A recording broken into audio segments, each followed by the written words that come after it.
مال کمانا، مال زیادہ کی طلب کرنا، جستجو کرنا،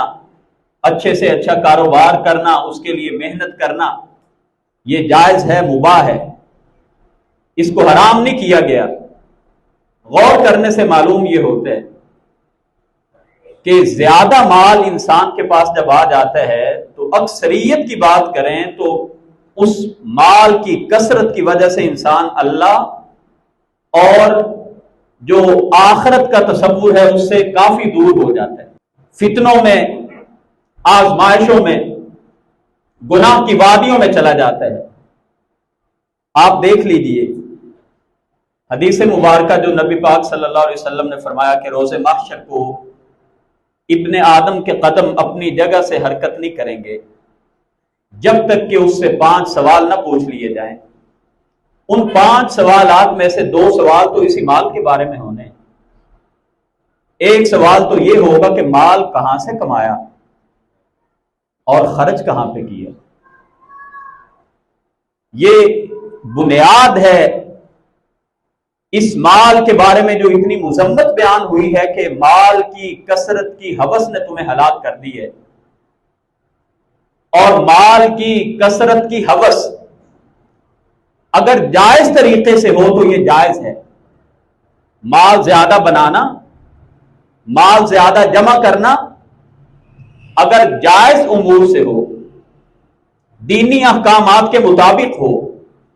حلال طریقے سے آپ کما رہے ہوں تو یہ جائز ہے، مگر کما لینے کے بعد بھی ممکن ہے یہ مال ہمارے لیے فتنے کا باعث بن جائے۔ اس حدیث پہ غور کریں۔ سب سے پہلی بات کہ مال کہاں سے کما رہے ہو، ہم مال کیسے کما رہے ہیں۔ نبی کریم صلی اللہ علیہ وسلم نے اپنی امت کے بارے میں اس بات کا بھی اندیشہ ظاہر کر دیا تھا، لَيَأْتِيَنَّ عَلَى النَّاسِ زَمَانٌ، لوگوں پر ایک وقت ایسا آئے گا کہ انسان اس بات کی پرواہ نہیں کریں گے کہ جو وہ پیسہ کما رہے ہیں وہ حلال طریقے سے کما رہے ہیں یا حرام طریقے سے کما رہے ہیں، پرواہ ہی نہیں کریں گے۔ ترجیح یہ ہوگی نہیں کہ اللہ ناراض ہوتا ہے یا رسول اللہ ناراض ہوتے ہیں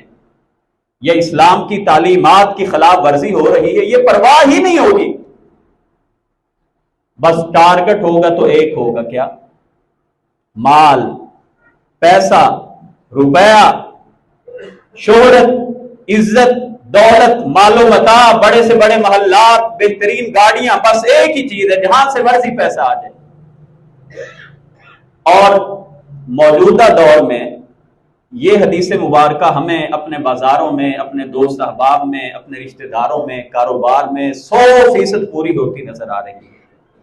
لَيَأْتِيَنَّ عَلَى النَّاسِ زَمَانٌ لَا يُبَالِ الْمَرْءُ، انسان بالکل پرواہ نہیں کرے گا جو وہ پیسہ لے رہا ہے وہ حلال کا ہے کہ حرام کا ہے۔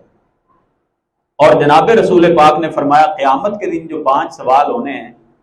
ان میں سے 2 سوال مال کے بارے میں ہونے ہیں۔ ایک سوال مال کہاں سے کمایا، پہلے تو اس کے لیے اپنے آپ کو جواب دہی کے لیے تیار کیجئے کہ مال کہاں سے کما رہے ہیں، اور اگر جائز طریقے سے کما رہے ہیں تو پھر تو اللہ کا فضل اللہ یؤتیہ من یشاء، اس مال کو پھر خیر بھی کہا گیا ہے، اللہ کا فضل بھی کہا گیا ہے۔ اور اگر نہیں کما رہے،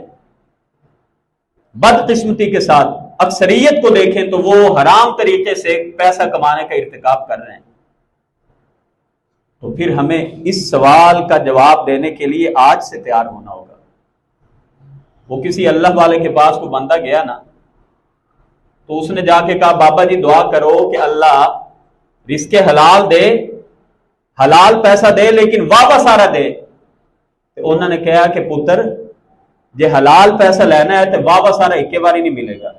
حلال پیسہ مل بھی جائے گا نا، اگر امیر کوئی ہو بھی جائے گا تو ٹائم لگے گا، ورنہ اللہ کا نظام ہے رزق حلال میں برکت ہوتی ہے، کثرت چاہے بظاہر نہ بھی معلوم ہو، رزق حلال میں برکت اللہ نے رکھی ہے۔ اور کئی مال ایسے ہیں جو دیکھنے میں بڑے کثیر ہوتے ہیں، بڑے وافر مقدار میں ہوتے ہیں، مگر برکت سے خالی ہوتے ہیں۔ تو رزق حلال سے کمائی کریں گے تو پھر تو ممکن ہے کہ گزر بسر ہی بمشکل پوری ہو، اور اگر جہاں سے دل چاہا ویسے کما لیا تو نبی کریم صلی اللہ علیہ وسلم نے یہ صحیح پشین گوئی کی تھی، آج ہمیں پوری ہوتی نظر آتی ہے۔